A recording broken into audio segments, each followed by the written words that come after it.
விஜய் சாவே அரசியல் வராரு, பொலிட்டிக்கல் மாதிரினா என்ன கொஞ்சம் இதா இருக்கும். நிச்சயமா மாற்றம் வரும். அப்போ விஜய் சார் வாய்ப்பு. நீங்க எதை வச்சு கேட்கணும் தெரியுது, அது நடக்காது. ஓகே சார், நிச்சயமா நடக்காது. தியேட்டர் கிரௌடு அதுக்கு முதல் காரணமே இந்த தியேட்டர்ல வந்து ரேட்டை குறைக்கணும். காபி டீல இருந்து இந்த கமிஷன் ஒரு விஷயம் சொன்னீங்கல்ல, இதை தடுக்கிறதுக்கு வழக்கறிஞரா நீங்க என்ன பண்ணீங்க? இதில் இன்னொரு முக்கியமான விஷயம், பக்கத்தில் இருக்காரு அவர் மிகப்பெரிய ஜோதிடர், தெரியுமா உங்களுக்கு? அந்த ஜோதிடர் நம்ம உங்க ப்ரொடியூசர் ஹீரோவுக்கு என்ன சொன்னார்? ஏற்கனவே இவங்க எல்லாருக்கும் சொல்லிட்டேன். இந்த இடத்துல சொல்ல விரும்புகிறேன்.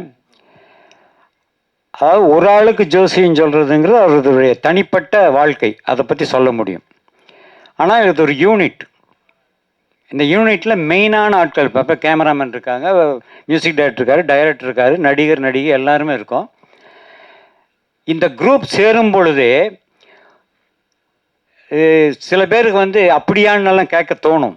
என்னென்னா, ஒரு நல்ல விஷயம் நடக்கும் பொழுது ஒரு 100 பேர் சேர்ந்து ஒரு விஷயத்தை ஆரம்பிக்கிறாங்க, ஒரு தொழில் ஆரம்பிக்கிறாங்கன்னா அந்த தொழில் வெற்றி பெறதுக்கு காரணம் அந்த 100 பேருடைய ராசியும் கோச்சாரப்படி நல்லாவே இருக்கும். இதுதான் உண்மை. ஆனால் யாருமே ஜாதகம் ஜோசியம் பார்த்துட்டு ஒவ்வொருத்தரும் ஃபிக்ஸ் பண்ணுறது இல்லை. ஆனால் அது தானாக அமையிறது. புரியுது அவங்களுக்கு? இன்னொன்று சொல்லிடுறேன். இந்த படத்தை பொறுத்த வரைக்கும் ஏன் வந்து வெற்றி பெறும் அப்படின்னா, ஃபஸ்ட்டு ஒன்று தெரிஞ்சுக்கங்க, 2026 இந்த ஆண்டு வந்து கலைத்துறை, அதுவும் சினிமா துறைக்கு மிக அருமையான ஆண்டு. கைத்தட்டுங்கண்ணா. என்னங்கண்ணா, அப்புறம் எதுக்கு நான் ஜோசியம் சொல்லணும்? 26ஆம் ஆண்டு என்பது வந்து மிகச்சிறந்த ஆண்டு, திரையுலகுக்கு ரொம்ப ரொம்ப முக்கியமான வருஷம். அந்த ஆண்டில் இவங்க அடியெடுத்து வைக்கிறாங்க, ஒரு புதிய யூனிட் களத்தில் இறங்குது. ஸோ சின்ன படங்களும் சூப்பர் ஹிட் ஆகும் என்ற ஒரு பெயரை இந்த கிரீன் லேபிள் வாங்கியே கொடுக்கும். நான் டைட்டில் மாற்றிட்டேன், ஆடியன்ஸ் ரிப்போர்ட் கிரீன் லேபிள் தான் சார். நான் ரெட் லேபிள் சேர்க்கறதுக்கே கஷ்டப்பட்டுட்டு இருக்கேன். அடுத்தது கிரீன் லேபிள் வைங்க. இதை என்ன இன்னொன்று சொல்லிடுறேன் அண்ணா, நீங்கள் கேட்டதுக்கு. இந்த படத்தை பொறுத்த வரைக்கும் எப்படிங்களா, பொதுவாக வந்து ரசிகர்களில் சில குடிமக்களுக்கு ரெட் லேபிள் பிடிக்கும், பல குடிமக்களுக்கும் ஒரு ரெட் லேபிள் பிடிக்கும். அது இரவில் குடிப்பது, இது பகலில் குடிப்பது. ஆனால் இரவில் குடிப்பவனும் சரி, பகலில் குடிப்பவனும் சரி, இந்த 2 குடிகாரங்களுமே, முதல்ல சொன்னது டீ, இன்னொன்று சொன்னது பிராண்ட் டீ. அது ஒரு பிராண்டான டீ. அது இவர்கள் இந்த குரூப் பூராமே இந்த ரெட் லேபிள் படத்தை நிச்சயமாக பார்த்து பாராட்டுவார்கள். ஹீரோயின் நேம் வந்து அஸ்மினா, யாஸ்மினா? அஸ்மின் சார். அஸ்மின் தானா? ஓகே. லெனினுக்கு ஒரு கேள்வி. ஹீரோயின் வந்து ரெட் லேபிள்னு சஜஸ்ட் பண்ணதாக சொல்லியிருந்தீங்க. ஆக்சுவலாக நீங்கள் பேசுனதெல்லாம் வச்சு பார்க்கும்பொழுது நிறைய ரெவல்யூஷனரி விஷயங்கள்லாம் நீங்கள் பேசுனீங்க. ரெட் ரெபல்னு கூட வச்சிருக்கலாமா அப்படின்னு தோணுது. வச்சிருக்கலாம் சார். நான் பேசுனது ரெவல்யூஷன்லாம் கிடையாது சார். பேசிக் இல்லை டைட்டில் இஷ்யூஸ்ல இருந்து கமிஷன்ல இருந்து எல்லாமே நீங்க பேசுனீங்க இல்லையா? அது மட்டும் பாடி லாங்குவேஜ் பூராமே வந்து விஜய் பார்க்குற மாதிரியே இருந்தது. மேபி காலேஜ் எலெக்ஷன் பேஸ் பண்ணி நீங்க படம் எடுக்கிறீங்க. பொலிட்டிக்ஸ் ஏதாவது கனவுகள் இருக்கா? இருக்கு சார். ஓகே. 100% பாலிடிக்ஸ் வரணும் அப்படின்றதுக்காக தான் நான் படமே வந்திருக்கேன். ஓ சூப்பர். இப்போ பிஃபோர் 2026 பாசிபிலிட்டிஸ் இருக்கா? இல்லை சார். ஆக்சுவலாக இந்த படம் போன வருஷம் முடிஞ்சிருந்ததுன்னா வாய்ப்பு இருந்திருக்கு. பட் அகைன் பொலிட்டிக்கல் பார்ட்டி அப்படிலாம் கிடையாது. ஒரு சின்ன ஏரியாவில் ஏதாவது பண்ணணும்னு ஒரு இன்ட்ரெஸ்ட் இருக்குது சார். நான் ஒரு அட்வொகேட்டும் கூட. அதனால் வந்து ஒரு ரொம்ப ஃபேன்சியாக இல்லாமல் ஒரு சின்ன ஏரியாவில் ஏதாவது சம்திங் நம்மளால் முடிஞ்சது பண்ணணும். ஓகேங்களா? அதனால் அது இன்ட்ரெஸ்ட் இருக்குது. அகராஜ் வாழ்த்துக்கள். Thank you sir. இண்டஸ்ட்ரி மாறும்னு சொல்கிறேங்க இந்த வருஷம். பொலிட்டிக்கல் மாறுமா? விஜய் சாவே அரசியல் வராரு, பொலிட்டிக்கல் மாதிரினா என்ன கொஞ்சம் இதாக இருக்கும். நிச்சயமா மாற்றம் வரும். ஆனால் நீங்கள் நினைக்கிறது நடக்காது. அப்போ விஜய் சார் வாய்ப்பு. நீங்கள் எதை வச்சு கேட்கணும் தெரியுது, அது நடக்காது. Okay sir. நிச்சயமா நடக்காது.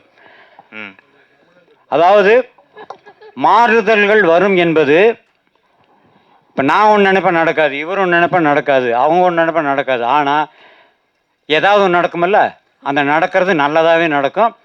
ஆனால் இன்றைய சூழ்நிலையில் எல்லாரும் அப்படியே ஓஹோன்னு எந்த பத்திரிகை எந்த யூடியூப் சேனல் எடுத்தாலும் ஒருத்தரையே சலாம் போட்டு பேசிக்கிட்டே இருக்காங்க. அது நடக்கவே நடக்காது. ஆப்பு சரியான ஆப்பு. தேட்டரில் வந்து பார்க்கிங், சமோசா இதெல்லாம் சொன்னீங்க. ஆனால் இப்போ சமீபத்தில் சல்லியர்கள் படம் வந்து மாலில் கூட வெளியிடலையே, அதை பற்றி யாரும் பேச மாட்டீங்க. ஒரு படம் வந்து தேட்டருக்கு வந்தால் தான் முதல்ல அவங்களுக்கு பிஸ்னஸ்ஸே. நீங்கள் அப்போ கூட யாருமே குரல் கொடுக்கல தமிழ் இண்டஸ்ட்ரியில். தான் படம் வரும்போது தான், வலிக்கும் போது தான் எல்லாத்தையும் சொல்கிறீங்க. இது காலகாலமாக உங்களுக்கு தெரியாதா? பார்க்கிங் இருக்குது, சோமாஸ் வைக்கிறானுங்க, சமோசா வைக்கிறானுங்க, வாட்டர் பாட்டில் எடுத்து போகக்கூடாது, வெளியிலேருந்து தின்பண்டங்கள் வாங்கிட்டு போகக்கூடாதுன்னு எப்போத்தையே கொண்டு வந்தாங்களே. அன்னைக்கு குரல் கொடுக்காம இன்னைக்கு குரல் கொடுத்துட்ருக்கீங்க. இல்லை, நீங்கள் கேட்ட கேள்வி 2 கேள்வி. ஒன்று வந்து கேன்டீனோட ரேட் பற்றி நம்ம பேசினோம், அதை பற்றி அது செகண்ட். ஃபஸ்ட்டு கேள்வி வந்து சல்லியர்கள் படத்துக்கு ஏன் குரல் கொடுக்கலன்ட்டு. கூடுமான விரைவில் நீங்கள் பார்த்தீங்கன்னா ப்ரொடியூசரே வந்து ப்ரெஸ் மீட்டில் தான் கன்வே பண்ணார். அப்போ ப்ரெஸ் மீட்டில் சொன்னதுக்கு மேலே ஒரு குரல் வேண்டுமான்னு கேட்டிங்கன்னா அதுவே போதுமான குரல் தான். அதுவே பலமாகவும் ஒழிச்சிருச்சு. எல்லாத்துக்குமே போய் சேர வேண்டிய இடம் எல்லா இடத்துலையுமே போய் சேர்ந்துருச்சு. அது ஒன்று. இன்னொன்று வந்து அதுக்கு எந்த மாதிரியான முடிவுகள் எடுக்கிறோம், எந்த மாதிரியான ஒரு ஜேர்னி எடுக்கிறோம் அப்படிங்கிறது ரொம்ப முக்கியம். அது அவரோட ஒரு மெத்தட் தான். அது வந்து அதே அடுத்த வாரம் தள்ளி வந்திருக்கலாம். அதில் ஒரு எப்படி ஒரு நல்லது இருக்கோ அதே மாதிரி ஒரு கெட்டதும் இருக்குது. அந்த மாதிரியான சில ப்ராப்ளம்ஸ் இருக்குது அப்படின்னா அதை நம்ம சால்யூஷன் பார்க்கலாம் முடிஞ்ச வரைக்கும். அதுதான் அந்த மாதிரி போயிருந்துருக்கலாம். எப்பவுமே ஒரு திரைப்படம் திரைக்கு வர்றது ரொம்ப முக்கியம். அதுக்குண்டான வழிமுறைகளில் இன்னும் கொஞ்சம் எஃபோர்ட் எடுத்துருக்கலாம். அதுக்குண்டான ப்ராப்ளம் இருக்குது.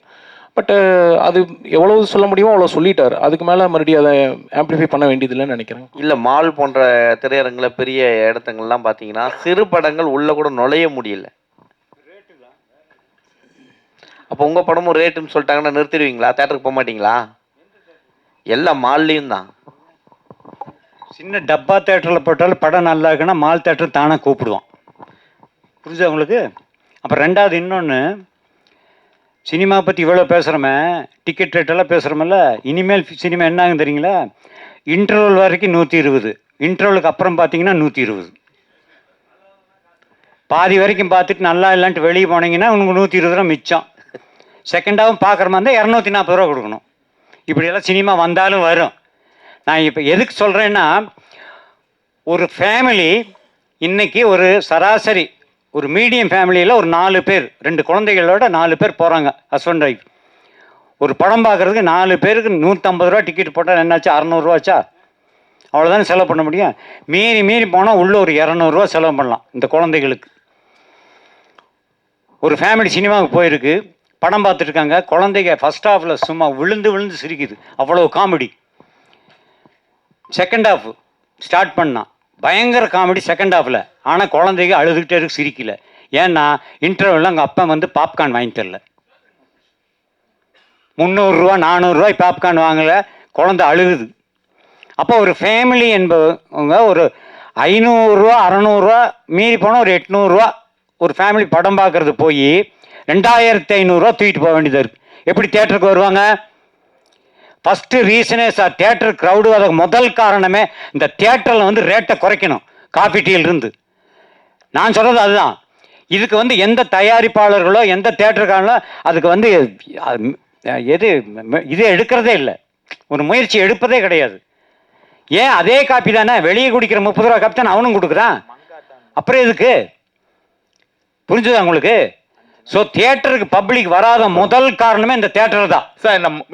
அந்த படம்லாம் அப்புறம் தமிழ் சினிமாவில் ஜாதி பிரச்சனைகள் அதிகம் வந்துருச்சு. அதை பற்றி என்ன நினைக்கிறீங்க? ஏன்னா ஜாதி படங்களா? ஆமாம், இப்போ சினிமா வந்து நம்ம படம் எடுக்கணும்னு வச்சிங்களேன், நீங்கள் புதுசாக வரீங்க, ஒரு நல்ல கதை தான் தேர்ந்தெடுப்பீங்க. ஆனால் சினிமான்றது மாற்றிட்டாங்க. இப்போ 2 பக்கம் ஜாதிகள் அப்படின்னு ஆக்கிட்டாங்க.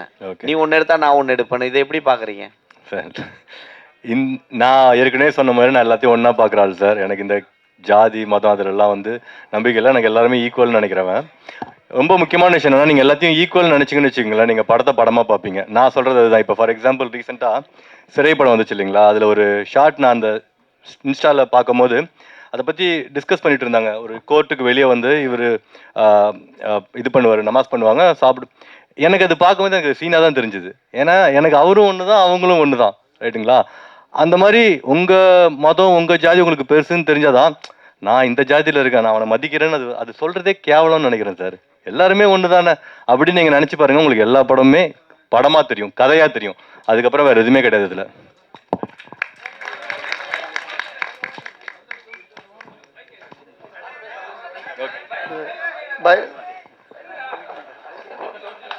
ஒரே நிமிஷம்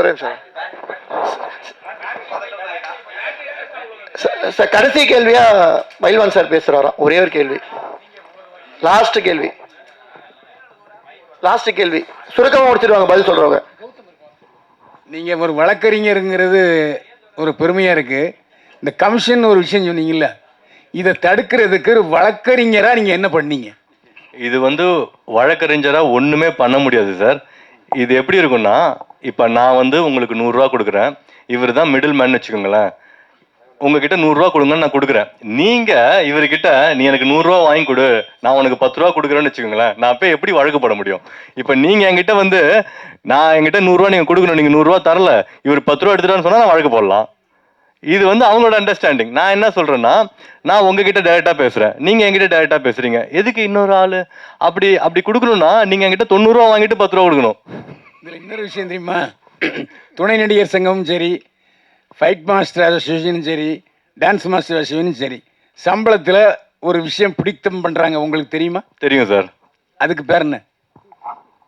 அது அவங்க யூனியனை ரன் பண்ணுறதுக்கு அவங்க வச்சுருக்காங்க. பட் அது வந்து டிரான்ஸ்பரண்ட்டாக எல்லாத்துக்கும் தெரிஞ்சு வருது. அதுக்கு அவங்க பில் கொடுக்குறாங்க. அந்த பில்லுலாம் அவங்க எவ்வளோ சார்ஜுன்னு போட்டிருக்காங்க. பட் இதுக்கு பில் கிடையாது. இது நம்பிக்கையில் சார். இது வந்து கமிஷன் வந்து நம்பிக்கை மோசடி சார். ஒருத்தவங்க நம்பிக்கையை வந்து சேலஞ்ச் பண்ணணும்னு வச்சுக்கோங்களேன், அது வேறு எதுவுமே அதை விட கேவலமான விஷயம் எதுவும் கிடையாதுன்னு நான் நினைக்கிறேன். ஏன்னா நான் எல்லாத்தையும் நம்புகிறேன்.